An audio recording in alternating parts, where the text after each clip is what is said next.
ఇవాళ మాధవనగర్ దగ్గర railway over bridge మన వర్క్ను బ్రిడ్జ్ను ఇన్స్పెక్షన్ చేయడం జరిగింది.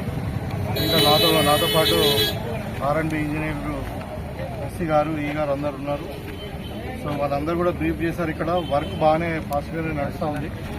ఇప్పుడు 2025 వరకు 5వ నెల మే నెల వరకు కంప్లీట్ చేయాల్సిన కార్యక్రమం ఇది. సో ఎక్స్పెక్టెడ్ లెవెల్లోనే నడుస్తూ ఉంది.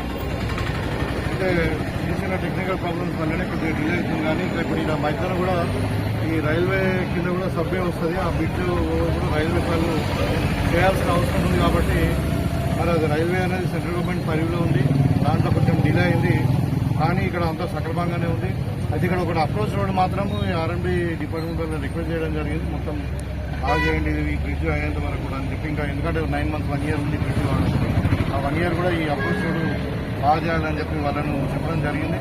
సో ఇది మొత్తం ప్రాజెక్టు కూడా 93 కోట్లది. సో దీంట్లో స్టేట్ గవర్నమెంట్ 63 కోట్లు, మళ్ళీ కేంద్ర ప్రభుత్వం మీద రైల్వే వాళ్ళు 30 కోట్లు ఇవ్వాలి. సో తప్పకుండా రాష్ట్ర ప్రభుత్వం నుండి కూడా నిధులు వెంటనే విడుదల చేయించి మరి ఈ ప్రాజెక్టును అనుకున్న టైంలోనే మనం కంప్లీట్ చేయించే అట్లా చూస్తామని చెప్పి ఈ సందర్భంగా తెలియజేసుకుంటూ మరి ఈ బ్రిడ్జ్ కానీ ఇంకా అట్లపల్లి బ్రిడ్జ్ కూడా అట్లనే అది కూడా మరి అది మొత్తము 137 కోట్లు అది. సో అది కూడా 30% వర్క్ అయిపోయింది. దానికి టైము